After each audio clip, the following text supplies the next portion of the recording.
Hello everyone, and welcome to another Miniature Monday. I'm Scott, and today we're going to be painting a creature from my favorite set of monsters in Dungeons & Dragons.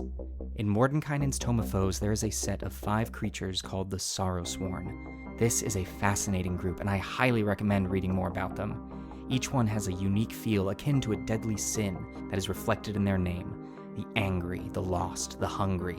And today we're going to be focusing on this little guy, the Wretched.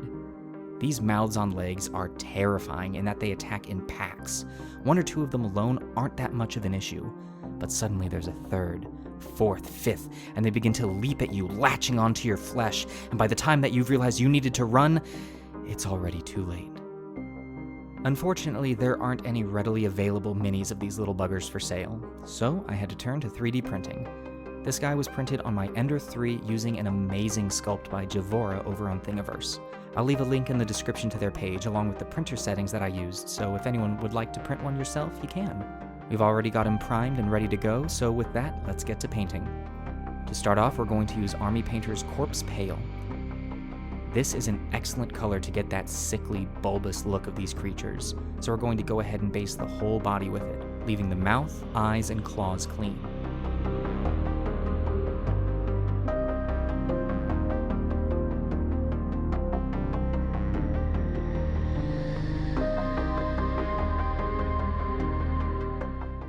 Remember, it's always better to lay down multiple thin layers of paint so that you can keep as much detail of the sculpt as possible. After my second coat, looks like we're ready to move on to the mouth. For this, we're going to use a mixture of Army Painter's Warlock Purple and Pure Red. Remember, when mixing paint, it's very important that you write down the ratio that you use so that you can recreate this color. Trust me, you'll thank yourself in the future. For this mouth tone, I used 2 parts purple to 1 part red.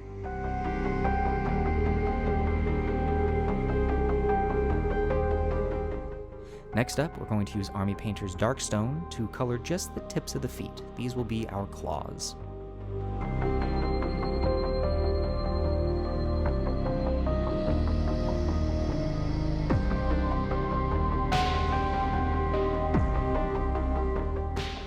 Time to bring out Army Painter's Matte Black. Now this we're going to use on the eyes to give them that empty, lifeless look, and that's just going to add to their creep factor.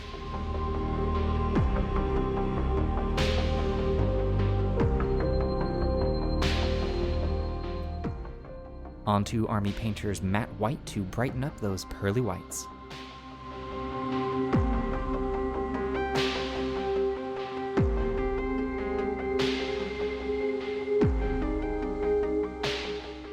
Now onto the shading.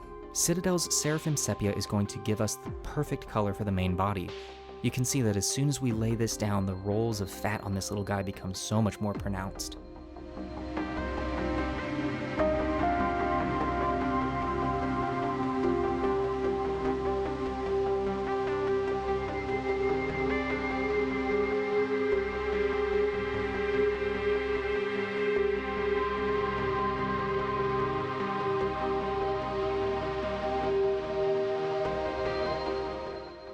Now we're going to use Army Painter's Soft Tone to shade that toothy maw of his.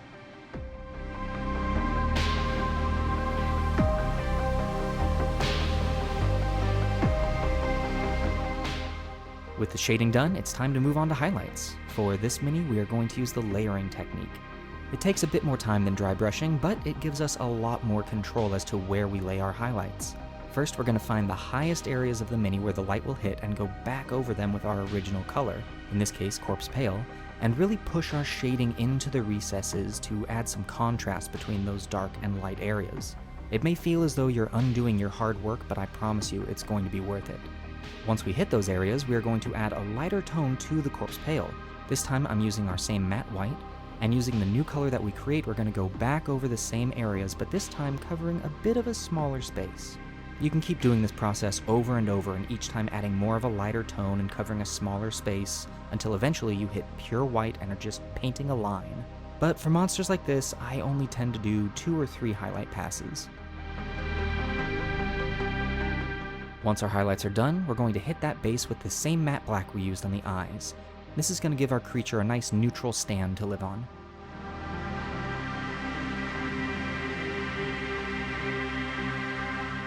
And that's that. I want to take a second to thank Javora for making such an incredible model. As I said, the Sorrowsworn are some of my favorite creatures, and this looks like it just jumped right from the page onto the table. Do you have a favorite monster? Let me know in the comments below, and with any luck, I may paint one in the future. If you enjoyed this video, please hit that like button and be sure to subscribe to our channel for more nerdy content. Thank you so much for watching. Once again, I'm Scott, and I will see you at the next Miniature Monday.